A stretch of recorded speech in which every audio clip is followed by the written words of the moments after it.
students, welcome you once again in my Maths with Jess classes.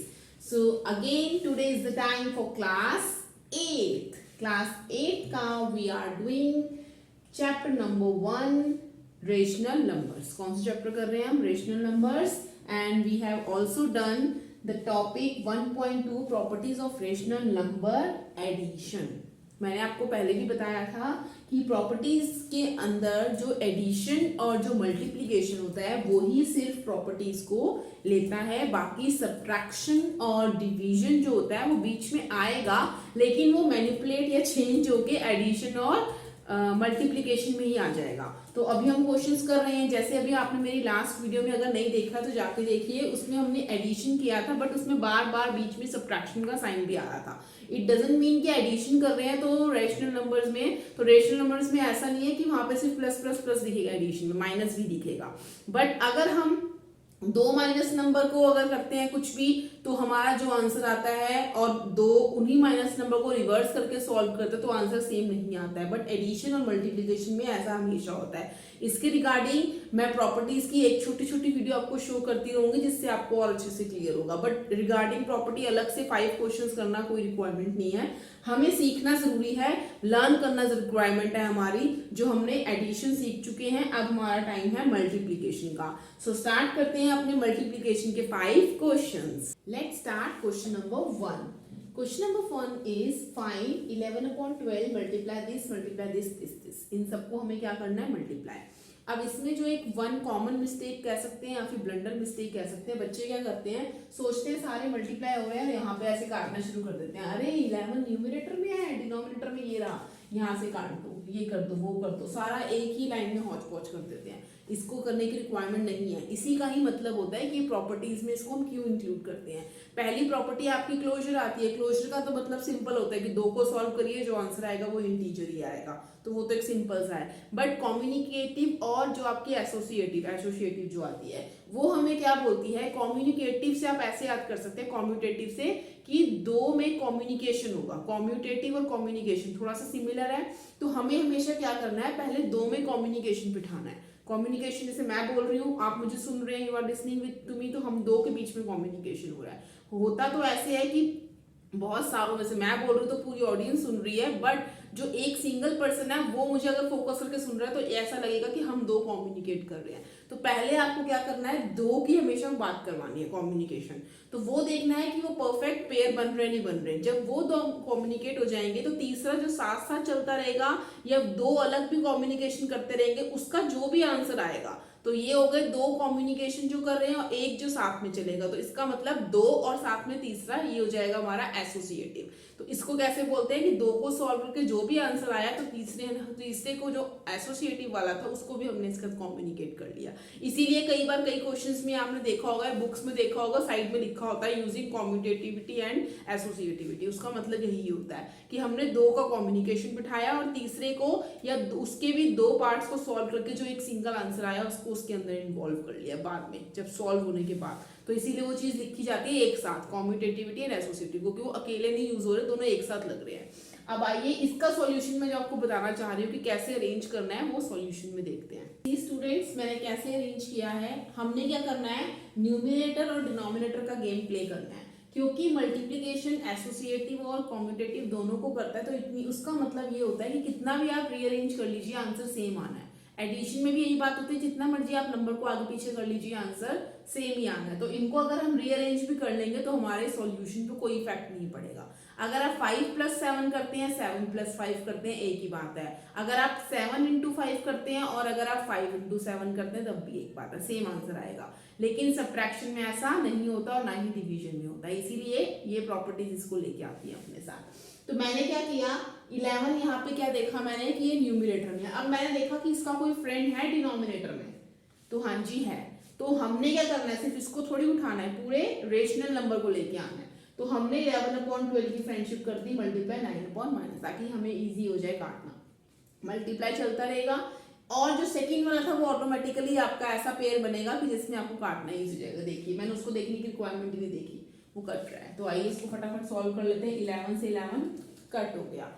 Minus, इसके पास minus का sign नहीं है तो माइनस चलता रहेगा साथ में। 9 और 12, 9 और 12 किसके टेबल में कॉमन आते हैं? 3 में। तो 3 4 ज़ा 12, 3 3 ज़ा 9। तो यहाँ पे हमारा 1 बचा है, 3 1 ज़ा 3 आ गया, और ये 4 इंटू -1 है। एक तरीके से 4 मल्टीप्लाई -1 अगर करेंगे तो मल्टीप्लीकेशन रूल हमें क्या बोलता है कि जब भी हमारे पास एक सिंगल साइन हो नेगेटिव का, तो आंसर में नेगेटिव आना ही आना है, चाहे वो बड़ा नंबर के पास हो चाहे छोटे नंबर के पास हो, हमें उससे कोई लेना देना नहीं है। अगर मल्टीप्लीकेशन को कहीं पे भी दिख गया माइनस साइन, तो वो फटाफट अपने आंसर में लगा लेगा, एक जगह, ओनली वन प्लेस। ठीक है, तो वन प्लेस में हमने लगा लिया, तो क्या आया? 4 1 ज़ा 4। अब चाहे तो आप डिनोमिनेटर में -4 रखिए, चाहे न्यूमिनेटर में -3/4 भी लिख सकते हैं, उसकी कोई मिस्टेक नहीं होगा। मल्टीप्लाई, आइए इसको सॉल्व करते हैं। 8 से ये 8 कट गया, 8 1 ज़ा 8 और ये -1। आप हमेशा कंप्लीट मत काटा करिए, ऐसा लिखा करिए 8 1 ज़ा 8, 8 1 ज़ा 8, और माइनस का साइन तो माइनस साथ में लगाइए। अब इसमें चलते हैं 7 और 15, नो कॉमन, किसी के टेबल में नहीं आते। अब आइए मल्टीप्लीकेशन करते हैं। -7 को जब अब -1 से क्या करेंगे? इनटू करेंगे, मल्टीप्लीकेशन करेंगे। तो अब मल्टीप्लाई ने क्या देखा कि इसके पास भी माइनस का साइन है, इसके पास भी माइनस का साइन है, तो उन दोनों माइनस को मैं क्या करूंगा? फाइट कराऊंगा और वो हटा दूंगा। तो आंसर सिर्फ हमारा क्या आएगा? पॉजिटिव में 7 आएगा, और नीचे तो हमारा ऑलरेडी दोनों पॉजिटिव है, उससे हमें कोई मतलब नहीं है। तो आपको मल्टीप्लीकेशन में आपने 7th में लर्न किया होगा कि कैसे सिंबल्स फॉलो करते हैं, फिर भी यहाँ पे मैंने दोबारा रिपीट कर दिया। अब आइए 3, अब इनको सॉल्व करते हैं। 3 और 15 में कुछ सॉल्व हो सकता है? जी हाँ, हो सकता है। 3 1 ज़ा 3, 3 5 ज़ा 15। अब चलते हैं, बाकी तो कुछ नहीं सॉल्व हो रहा। 7 1 ज़ा, आंसर क्या आएगा? 7। ओके, और नीचे -4 इंटू 5 हमारे पास आएगा 20। अब उसके साथ माइनस का साइन है, तो हम अपने फाइनल आंसर में न्यूमरेटर में लगा देंगे। So this is the final answer, -7/20। So let's start question number 2। 49 divided. अब आप लोग कहेंगे कि मैम आपने तो बोला था कि डिवीजन में तो ये चीज़ आती ही नहीं है, तो डिवीजन का क्वेश्चन आप कहाँ से ले आइए? वेट अभी सब में आ जाएगा। अब देखिए हमारे पास पूरी क्वेश्चन की इक्वेशन गिवन है, अब इसको कैसे चेंज करना है या जो भी करना है इसको कैसे सॉल्व करना है, लेट्स सी। किया, अब आप लोग बोलोगे मैम माइनस का तो आपने साइन ही उड़ा दिया। हाँ, उड़ाया नहीं है मैंने, इट्स द प्रॉपर्टी, मतलब it's a method to solve, क्योंकि डिवीजन हमारा इसको फॉलो नहीं करता। और कभी भी हम ऐसे जो हमारे ये नंबर फ्रैक्शंस वाले होते हैं, रेशनल नंबर्स होते हैं, वो कभी ऐसे डिवाइड नहीं कर सकते।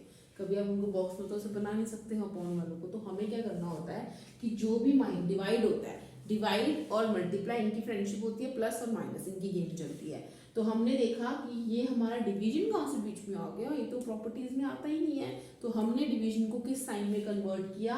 मल्टीप्लाई में। अब डिवीजन भी बहुत वो है, गुस्से वाला एंगर हो गया, उसको गुस्सा तो आएगा कि उसको चेंज करके आप दूसरा साइन बना रहे हो।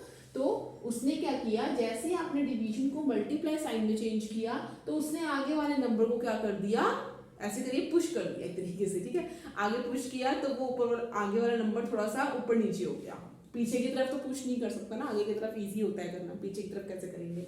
तो उसने इसको जब पुश किया तो ये नंबर क्या हो गया, रेसिप्रोकल हो गया, ऐसे बोल लीजिए। या फिर जो डिनोमिनेटर था वो न्यूमरेटर में चला गया और न्यूमरेटर डिनोमिनेटर में आ गया, ऐसे हो गया। देखिए इसमें डिवाइड था, मैंने इसको मल्टीप्लाई में, इस पे कोई इफेक्ट नहीं पड़ता, इसको ही वो चेंज करेगा क्योंकि ये इसके आगे है। तो -42 पर आ गया इंटू 27, और इस चीज में मैंने यही किया है, ये ऐसे का ऐसा ही रहा, डिवाइड मल्टीप्लाई में चेंज हुआ और उसने आगे वाले को फोकस किया तो ये ऊपर चला गया और ये नीचे आ गया। तो अब हमें दोबारा सारे मल्टीप्लिकेशन फॉर्म में मिल गए। अब इसमें क्या है, जो ऑलरेडी हमें अरेंज मिले हैं वही आपस में अच्छे से कट रहे हैं। जैसे कि मैंने देखा 36 और 27 सेम टेबल में आते हैं, 36 और यहाँ पे किसी टेबल में दिख नहीं रही सिमिलैरिटी, तो इसलिए मैंने, वैसे 36 और 45 भी आते हैं बट यहाँ पे जब इजीली कट हो रहा है तो हमें शिफ्ट करने की रिक्वायरमेंट नहीं है। 36 और 27, अब बच्चे फटाफट क्या करते हैं, या तो 3 से डिवाइड करते हैं या फिर 2 से करते हैं। No, it's the wrong method. जब आपको डिविजिबिलिटी रूल आता है तो क्विकली लगाइए उसको, और हमेशा 9 से कोशिश करा करिए। अब देखिए 9 के टेबल में इसको टेबल आता है वो तो फटाफट कर लेगा। 9 का डिविजिबिलिटी रूल भी हमें पता है, 6 + 3 9, 9 के टेबल में आता है, और 7 + 2 9, 9 के टेबल में आता है। एडिशन ऑफ इंडिजिट्स जो होता है, तो 9 4 ज़ा 36 और 9 3 ज़ा 27। अब यहाँ देखते हैं 49 और 42, ये किसके टेबल में आते हैं, 7 7 7 ज़ा 49, 7 6 ज़ा 42, -6, इसका हटा के माइनस ऊपर दे दीजिए। तो ये तो हमारे पास सॉर्ट आउट हो गया। इसमें चलते हैं, वन इम्पॉर्टेंट थिंग जो मैंने आपको पहले वाले क्वेश्चन में बताना भूल गई हूँ, उसमें आपको ये ध्यान रखना है, जब भी आप ऐसे ये करते हैं कटिंग वाला वर्क करते हैं तो हमेशा पहले ये जो पार्टनर्स होते हैं ना इनको कोशिश करा करिए ये आपस में कट जाएं, फिर इसको ऑपोजिट में लेके जाया करिए।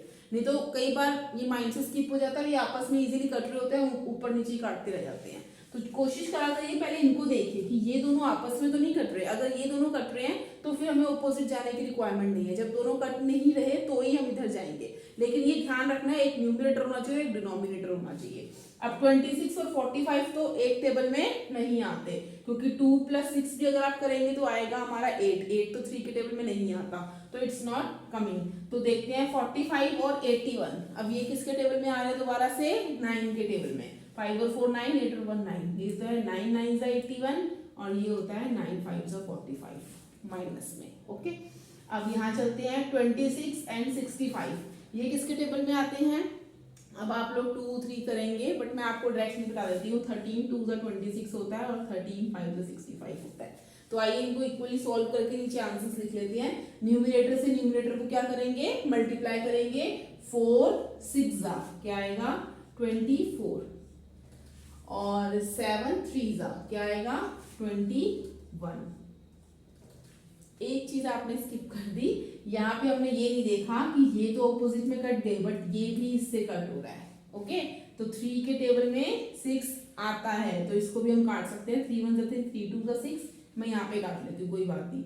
3 के टेबल में आता है 8 और 3 7 तो ये हमारा बेसिकली 8/7 आ गया। 3 8 24, 3 7 21। आगे चलते हैं मल्टीप्लाई, इसको हम हटा देते हैं, रिमूव कर देते हैं। 8/7 आया, इसका सॉल्व होके जिसने यहाँ पे काटा था वैसे देख लेगा -2। और हमने सिंबल्स का ध्यान रखना है। 4 -2 जब इंटू करेंगे तो एक ही साइन है हमारे पास माइनस का, तो माइनस, और यहाँ पे तो कुछ नहीं है माइनस। आइए यहाँ चलते हैं मल्टीप्लाई। 2 × 9 कितना होगा -18, क्योंकि दोनों के पास एक में माइनस है। -5 × 5 कितना होगा -25। अब जब हमें सेम फ्रैक्शन में भी हमें सेम साइन दिखते हैं तो हम तब भी काट सकते हैं। तो ये बेसिकली देखा जाए हमारे पास बच गया नेगेटिव -8 और 18 8 को आइए मल्टीप्लाई कर लेते हैं। 18 8 8 8 64, 8 1 8 and 6 14, तो आंसर आया -144 and 25 7 is what 7 5 35, 7 2 14, 175. So the answer is -144/175. So let's start question number 3. So students, question number 3 is verify the property. ये हमारी कौन सी प्रॉपर्टी आ गई है, एसोसिएटिव। हमने वैसे कंफर्म कर लिया है कि मल्टीप्लिकेशन एसोसिएटिव फॉलो जो प्रॉपर्टी है उसको फॉलो करता है, लेकिन हमें यहाँ पे क्या करना है, प्रूफ करना है। प्रूफ करने के प्रूफ नहीं, वेरीफाई करना है। वैसे तो आता है, इक्वली आना चाहिए आंसर। इसका मतलब अगर इनको सॉल्व करके आपका आंसर इक्वल नहीं आएगा तो इट मींस आपने कोई मिस्टेक की है। आइए देखते हैं। a multiply bracket b into C, a multiply b bracket into C. By taking ये वैल्यूज आपको इसमें पुट करनी है और फिर देखना है कि क्या इस प्रॉपर्टी को हम फॉलो कर रहे हैं। इट मींस ये हमारा LHS पार्ट है और ये RHS। अगर LHS का जो हमने सॉल्यूशन किया वो RHS के इक्वल आ गया तो इट मींस ये प्रॉपर्टी हमारी सॉल्व हो गई। आइए इस देखते हैं, लेट्स सी कि ये कैसे वैल्यूज पुट करके क्वेश्चन सॉल्व करना। सो लेट्स सी स्टूडेंट्स, मैंने क्या किया, a multiply b multiply c bracket ये हमें दिया था, इसको मैंने LHS मान लिया कि हमारा लेफ्ट हैंड साइड का पार्ट हो गया और ये हमारा राइट हैंड साइड का। उसके अकॉर्डिंग जो वैल्यूज हमें गिवन है वो हमने इसमें पुट कर दी। a हमारा था -7/3, तो a मल्टीप्लाई ब्रैकेट बना और देन b और c बीच में आ गए and then a into b की वैल्यूज पुट करी एंड देन मल्टीप्लाई c बाहर चला गया। अब क्या करना है, सॉल्व हमें करना है। बस क्या होगा, आंसर्स जो स्टार्टिंग में आएंगे वो थोड़े डिफरेंट आएंगे, लेकिन जब फाइनल आंसर आएगा वो दोनों का इक्वली आएगा। So let's start with LHS। LHS को देखते हैं -7। अब इसमें आपको ये चीज नहीं करनी कि कहीं आप सोचे कि भाई मैं इसमें रीअरेंज कर दूं, ये इससे कट सकता है, -7/3 3 नीचे और 9 ऊपर तो कट सकता है, इसको मैं इधर ले जाऊं। नहीं, यहाँ पे हम प्रॉपर्टी लगा रहे हैं तो प्रॉपर्टी हमें यही बोलती है कि पहले इनको सॉल्व करना है, b इंटू सी को और a को आगे रखना है, तभी तो प्रॉपर्टी। अगर हम दो सब में रीअरेंज ही कर देंगे तो फिर कहाँ पे प्रॉपर्टी लग पाएगी, फिर तो वही चीज हो जाएगी सेम की इसको भी सेम मेथड से सॉल्व किया, इसको भी सेम मेथड से किया, तो आंसर तो सेम ही आएगा। बिकॉज दोनों जगह जो हमारे रेशनल नंबर्स है वो तो सेम ही है, सिमिलर है, कोई भी चेंज नहीं है किसी में, तो आंसर सेम आ जाएगा। तो इसलिए जो उन्होंने यहाँ पे आपको मेथड दिए, ब्रैकेट्स दिए, उसी के अकॉर्डिंग हमें उसको रखना पड़ेगा, हिलाना नहीं है, नो मूवमेंट। -7/3 मल्टीप्लाई, अब यहाँ पे तो देखिए पहले मैंने आपको कहा था इन दोनों को आपस में देख लेंगे, कुछ भी कॉमन नहीं है ना इनमें कुछ कॉमन है, तो सीधा हमें सिर्फ क्या करना पड़ेगा, मल्टीप्लाई करना पड़ेगा। 5 9 45 एंड 8 4 32, लेकिन किस में आएगा, नेगेटिव में, क्योंकि 1 के पास ही माइनस है। अब चलिए यहाँ पे चलते हैं, अब 3 के टेबल में 7 नहीं आता ना, 32 और 45 किसी टेबल में कुछ कॉमन है, बट 3 जो है वो 45 को अपने अंदर डिवाइड कर सकता है, क्योंकि 5 + 4 इज व्हाट, 9। तो आइए 3 को डिवाइड करते हैं, 3 1 3 और 45 को जब हम डिवाइड करेंगे तो हमारा आएगा 3 1 3 और 1 कैरी 15। डन। अब हमें सिंपली क्या करना है, 15 और 7 को इंटू करना है और 32 इंटू 1 को। 15 7 इज व्हाट, आइए यहाँ पे मल्टीप्लाई कर लेते हैं, 35 वैसे 105 होता है, ओके 105। अब कौन सा साइन है इसके साथ, माइनस, क्योंकि दोनों में कौन सा साइन लगा हुआ है, एक में माइनस लगा हुआ है, यहाँ पे भी 1 इंटू -32 है तो -32। अब मैंने आपको क्या बताया था, जब भी आपको ऊपर नीचे दोनों में सेम साइन दिखे तो उनको काट दीजिए, तो फाइनल आंसर आया 105/32। आइए लेट्स सी इसमें क्या आता है, इनमें कुछ कट रहा है, कुछ भी कटिंग नहीं हो रही है, सो लेट्स सी 7 5 35, एक के पास माइनस का साइन है तो माइनस अपॉन 4 3 12, एक के पास माइनस का साइन है तो माइनस, ओके। अब सी को इसमें इन्वॉल्व करते हैं, मल्टीप्लाई 9/8, ये हमारा सी है। अब आइए देखते हैं इसमें कुछ कट रहा है, 35 और 12 कुछ कॉमन है, 5 3 8 नहीं, किसी भी टेबल में नहीं आ रहे, तो हमें क्रॉस में ही देखना पड़ेगा। 12 और 9, यस ये 3 के टेबल में आते हैं, 3 4 12 एंड 3 3 9। डन। अब आइए मल्टीप्लीकेशन करते हैं, -35 को जब 3 से करेंगे, 35 इंटू 3, 5 3 15, 3 3 9 10, तो क्या आ गया, -105। आइए हमारा न्यूमरेटर तो सिमिलर दिख रहा है हमें, 4 8 8 4 होता है 32, लेकिन एक के पास माइनस का साइन है तो माइनस। अब इसमें भी क्या आ गया, दोनों के पास ऊपर नीचे है तो कट जाएगा, तो फाइनली ये हमारा 105/32, ये भी हमारा 105/32। तो LHS हमारे किसकी इक्वल आ गया, RHS के, सो हेंस वेरीफाइड। अब ये हमारा वेरिफिकेशन हो गया कि ये जो है प्रॉपर्टी को फॉलो करता है, हमने वैल्यूज को पुट करके भी देख लिया। तो चलिए let's see question number 4। So let's start question number 4। The product of two rational numbers is -8/9. It means दो का प्रोडक्ट, मतलब दो को मल्टीप्लाई करते हैं तो हमारे पास जो आंसर आता है वो आता है -8/9। If one of them is 10/3, अब उन दो को जो मल्टीप्लाई हम कर रहे हैं उसमें से एक तो उन्होंने हमें बता दिया 10/3, फाइंड द अदर, हमें दूसरा निकालना है। जैसे कि मैंने बोला कि 4 × 2 करके 8 आता है, तो उन्होंने हमें 8 बता दिया और 8 तो आंसर हो गया, और उन दो नंबर्स में से जैसे एक 4 बता दिया, तो आपको 2 फाइंड आउट करना है। तो उस नंबर को कैसे निकालते हैं, इन रेशनल फॉर्म। सिंगल नंबर्स में तो निकालना बहुत ईजी है, बट रेशनल नंबर्स में कैसे उसको लेट करके सॉल्व करेंगे, let's see. So students let's see the solution. अब हमेशा हमारे पास मैथमेटिकल जो टर्म्स है, क्वेश्चन कुछ भी आता है वो हमेशा यही बोलता है हमें कि जो चीज़ गिवन नहीं है उसको x मान लो, a मान लो, b मान लो, कुछ भी मान लो। सो मैंने यहाँ पे let the other rational number be a, मैंने उसको a मान लिया। आप b c d, कुछ बच्चे जिद करते हैं हम z मान लें या x मान लें, बट थोड़ा सा x भी चलो चलता है, लेकिन कई बच्चे करते हैं मैम f भी मान लो। मेरा एक स्टूडेंट मुझे ऐसे बोलता था, तो अच्छा नहीं लगता, थोड़ा सा ये कॉमन वर्ड जो लेटर्स हैं वही यूज करा करिए तो अच्छा है। तो let the other rational number be a, मैंने a मान लिया।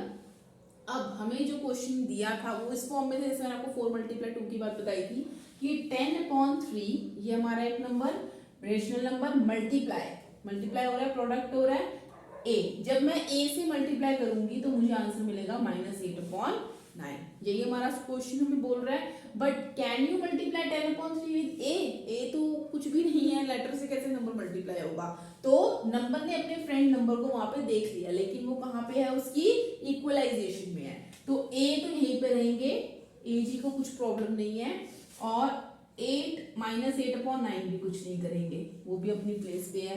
हमें जो करना है, मूवमेंट करनी है, वो किसकी करनी है, 10/3 की। अब जब 10/3 वहां जाएगा तो ऐसा इमेजिन कीजिए जाते जाते बेचारा थोड़ा सा स्लीपिंग मूड में चला जाएगा, थोड़ा सा लोटपोट हो जाएगा। तो 10/3 जो है वो ऑपोजिट में चला जाएगा और हो जाएगा 3/10।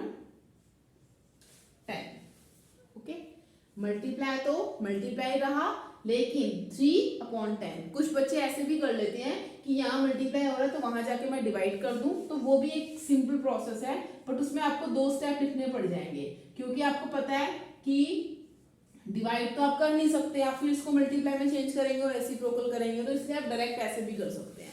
अब आइए इसको सॉल्व करते हैं। 8 और 9 आपस में नहीं सॉल्व हो रहे, ये नहीं हो रहे, तो ऑपोजिट ही सॉल्व होंगे। 3 के टेबल में 9 आता है, 3 1 3, 3 3 9।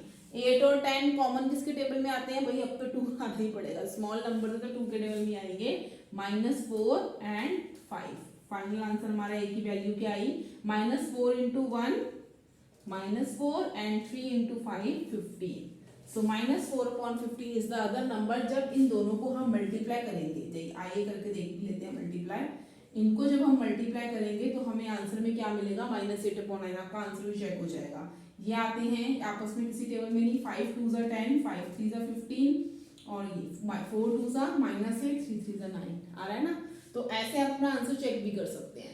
चलिए let's start last question. Students, last question number 5 is divide the sum of 2/9 and 4/7 by their difference. अरे वाह, इसमें सम, डिफरेंस, डिवाइड सब कुछ आ गया। कंफ्यूज नहीं होना है, स्टेप बाय स्टेप चलना है, मैंने हमेशा बताया आपको। तो हम इसको कैसे सॉल्व करेंगे, एक एक स्टेप को लेंगे एंड देन उसको सोचेंगे कि क्वेश्चन क्या बोलना चाह रहा है। क्वेश्चन वैसे बेसिकली क्या कहना चाह रहा है कि डिवाइड कीजिए, किनको डिवाइड कीजिए, द सम ऑफ दिस, इन दोनों का जो भी सम आता है उसको डिवाइड करिए किसके साथ, इन दो ही रेशनल नंबर्स का जो डिफरेंस आता है। तो हमें एडिशन भी करनी है, डिफरेंस भी करनी है, और जो उनका एक इंडिविजुअल आंसर आएगा सॉल्व करके उनको आपस में डिवाइड करना है। सो लेट्स सी इसको स्टेप बाय स्टेप कैसे देखेंगे। So students, let's start the solution. हमने क्या बोला है इसमें, पहले हमें कभी भी हमें बोर्ड मास रूल भी हमें क्या सिखाता है कि बोर्ड मास पहले डिवाइड करना। आप कई बच्चे सोचे पहले हम डिवाइड करेंगे फिर सब सम करेंगे, नहीं, डिवाइड करना तो है, लेकिन करना किसको है, वो भी तो हमारे पास चीजें अवेलेबल होनी चाहिए। तो वो अवेलेबिलिटी के लिए हमें इन चीजों को पहले सॉल्व करना पड़ेगा। तो सम किया मैंने, देखिए 2/9 प्लस 4/7 का जो हमारे डिनोमिनेटर्स है वो डिफरेंट है, तो इनको इक्वलाइजेशन में लाने के लिए हमें क्या करना पड़ेगा, डिनोमिनेटर को इक्वल करना पड़ेगा। तो 9 और 7 का एलसीएम क्या आएगा, मैंने हमेशा बोला है बड़े नंबर का टेबल बोलिए। 9 1 9 नहीं आता, 9 2 18, कुछ भी इनमें कॉमन नहीं आ रहा है, सीधा जाके आएगा 9 7 63। तो 63 जो है इन दोनों के टेबल में आता है। तो 9 ने अपने आप को किससे मल्टीप्लाई किया कि 63 बन गया 7 से। ये मैंने आपको मेथड अपने एडिशन वाले और सब्ट्रैक्शन में भी बताया था। तो जब 9 करेगा तो ऊपर 2 को भी ऑटोमेटिकली करना पड़ेगा। पूरे फ्रैक्शन में चेंज आता है, ना कि ये कि डिनोमिनेटर ने चेंज करे तो न्यूमरेटर पर आराम से बैठा रहेगा, नहीं, उसको सेम उसी नंबर से अपने आप को करना है। तो 9 7 63, 7 2 14, एडिशन चलता रहेगा। 7 ने अपने आप को किससे मल्टीप्लाई करना है कि 63 आए 9 से, तो 9 7 63, 4 9 36। अब देखिए हमारे डिनोमिनेटर्स जो है वो सेम हो चुके हैं। अब हम आराम से 14 और 36 को ऐड कर सकते हैं। After addition we got 50/63। अब ये दो जो अलग अलग है उनको हम एक साथ लिख सकते हैं, वो एक इंडिविजुअल बना के। अब आइए इसका ही डिफरेंस करते हैं। डिफरेंस में भी वही सेम चीज जो मैंने मल्टीप्लीकेशन की है वही सब है, बस प्लस की जगह बीच में माइनस आ गया। 63 एज इट इज आया, यहाँ पे एक 14 प्लस है और ये माइनस है, ऑपोजिट साइन आ गए। 14 माइनस 36 इज 14 से 36 नहीं सॉरी 36 में से 14 माइनस करेंगे 22, और 36 के आगे माइनस का साइन है तो आंसर भी माइनस का आएगा क्योंकि 36 14 से बड़ा है। तो ये हो गया हमारा सम और डिफरेंस। अब इनको आपस में हमें क्या करना है, डिवाइड करना है। तो पहले जिसको उन्होंने दिया है सम दिया है कि सम को डिवाइड करना है, मतलब उन्होंने बोला है 4 को डिवाइड करना है 2 से, तो 4 ही पहले आएगा। तो 50/63 डिवाइडेड बाय -22/63। अब हमने सीखा था कि डिवाइड तो हम नहीं कर सकते, तो हम क्या करेंगे, ये तो एज इट इज रहेगा, डिवाइड किस में चेंज होगा, मल्टीप्लाई में, और इसको वो रेसिप्रोकल कर देगा 63/-22 में।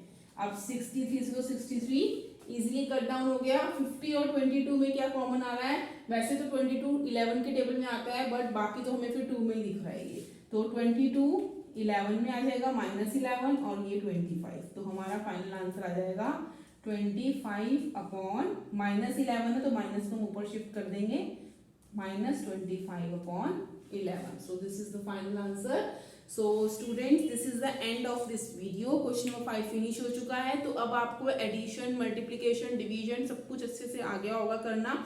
इनको प्रॉपर्टीज वाली बात मैंने आपके साथ बताई थी कि बस वही ऊपर नीचे करना है वैल्यूज को।